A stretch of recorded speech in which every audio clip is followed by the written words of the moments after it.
Hey guys, welcome or welcome back to my page, Fearfully and Wonderfully Made.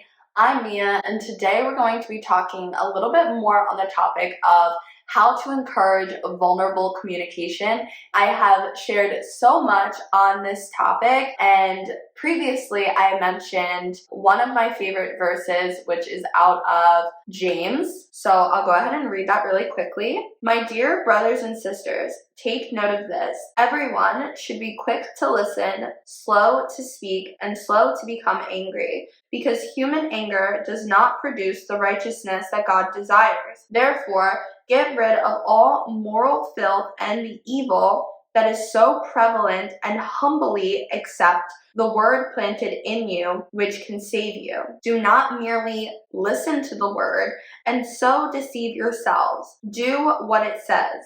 Anyone who listens to the word but does not do what it says is like someone who looks at his face in a mirror and after looking at himself goes away and immediately forgets what he looks like. But whoever looks intently into the perfect law that gives freedom and continues in it, not forgetting what they have heard, but doing it, they will be blessed in what they do. Those who consider themselves religious and yet do not keep a tight rein on their tongues deceive themselves, and their religion is worthless.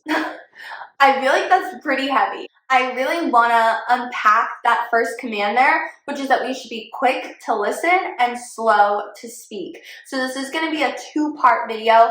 First on just diving in how we could be quick to listen, and then second to that, how we could be slow to speak in our relationships, and basically what that means, how that looks. So today I have 5 tips for how to be quick to listen. Number 1 is that we should be giving our undivided attention.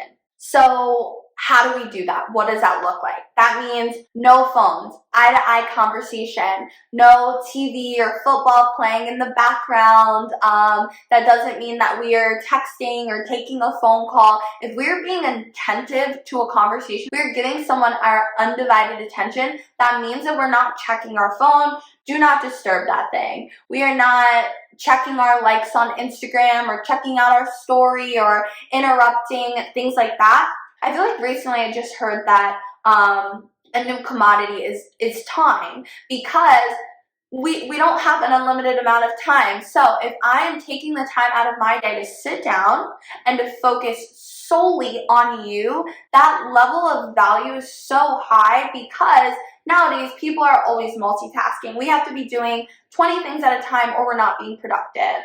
So with that being said, in our marriages, we want to make sure that we are setting apart time that we can give to our spouse undivided. Undivided from kids, undivided from TV, undivided from our phones, screens, the football games that's playing, whatever it is, we want to be making sure that we're setting aside undivided time. And in that space, if we're being quick to listen, we want to, A, make that space and give them our time, but B, we want to listen to what they're saying. We don't want to be like an ATM machine. They're putting in their information and then we're giving something back. We want to just let them have their moment, let them share what they're feeling, and not be so quick to immediately respond or be defensive. Like, we want to step back. We want to let go of the reins and just let them have their moment, let them speak. With that being said, hopping into this second tip, kind of along the same lines, that is avoid fixing the problem. Let them vent. So often early in my relationship, my husband would be sharing just different things that were going on in his life, and like I would constantly say, like, are you sharing this because you're looking for me to like give you an answer? No. One of the biggest things in my relationship that has been so helpful in practicing this is when somebody is going on and on and on and on and on about an issue that I feel like has a pretty simple solution, I would just straight up ask, like, are you looking for advice or are you just looking to vent? This has gone a long way in my marriage. My husband absolutely loves this, because sometimes he's not looking for a solution. He knows the solution. He knows what's the what. He's just looking for somebody to listen to him, hear him out. He just needs to get it off his chest. He doesn't even really care about it. It's not really a huge issue that it needs to be fixed. I say that just to say that we should be slow to speak. So we will go so much more in depth on that in the next video, but I think I read a book that said like men are more prone to be like fix it, Mr. Fixer attitude. However, I know as women, we also have many solutions or different things that we want to try for everything. So whether it's you or your husband, just be cognizant that if they are trying to vent with you, that you're not just minimalizing how they're feeling or what they're sharing and just immediately giving them a solution and dismissing that communication and that time for them to really open up and be vulnerable and share with you how they're feeling, what they're thinking, which leads me into the third tip, which is suspend your judgment and do not defend yourself.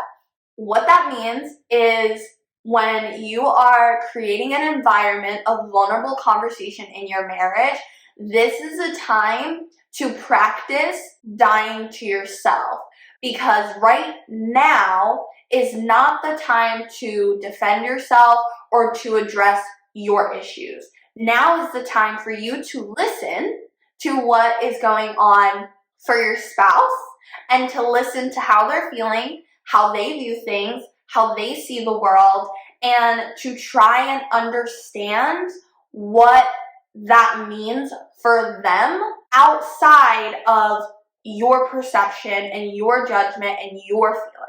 So for instance, if your spouse says like, nobody in my life loves me, which is a very broad statement, the response to that is not, well, that's not true, I love you.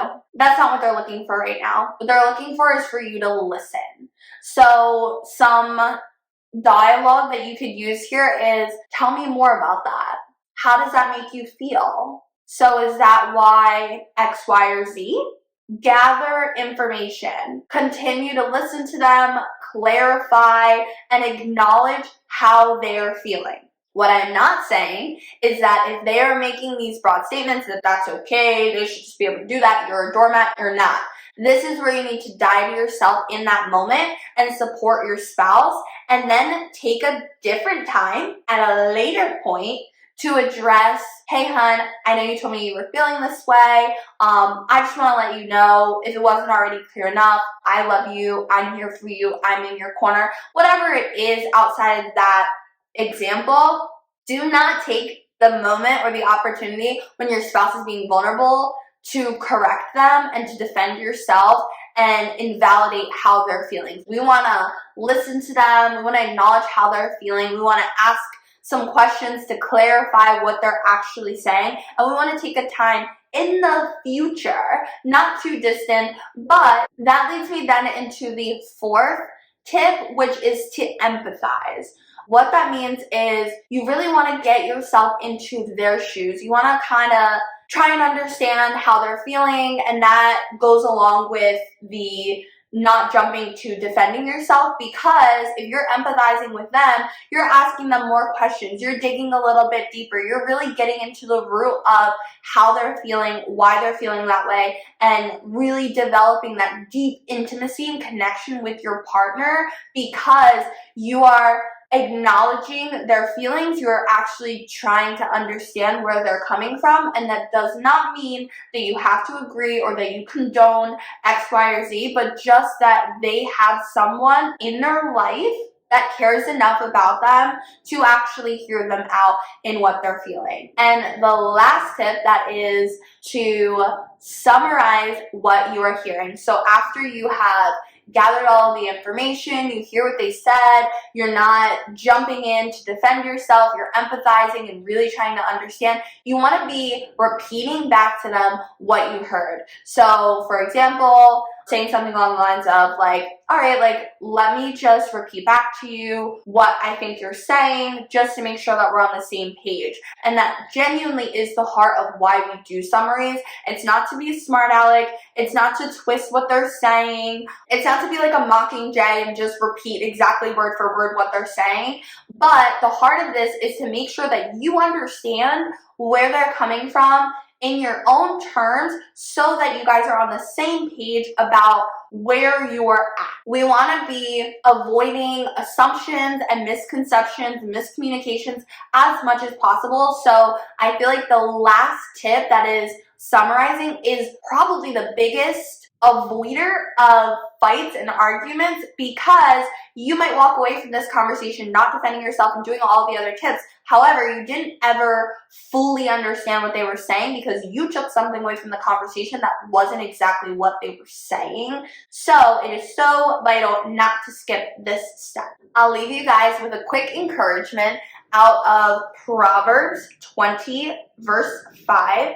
It says, "The purposes of a person's heart are deep waters, but one who has insight draws them out." I feel like that's just a beautiful verse that is just like a clear description of the fact that we should be drawing out of our spouses. We should be insightful with our spouses. We should be getting to know them. We should be moving from that cliche level 1 communication all the way down to level 5. We should be having vulnerable and transparent conversations with our spouses on the day-to-day, in and out.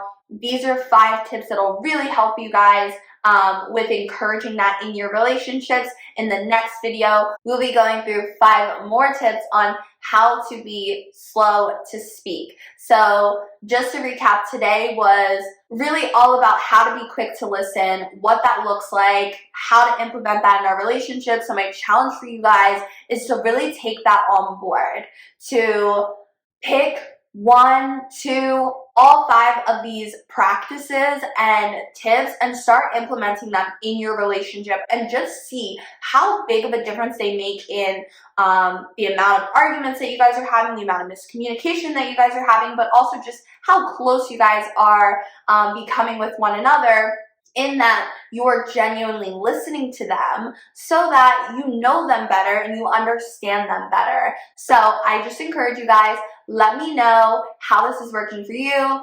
Try it for a week, come back, let me know what tips you guys tried, how it worked out in your relationships.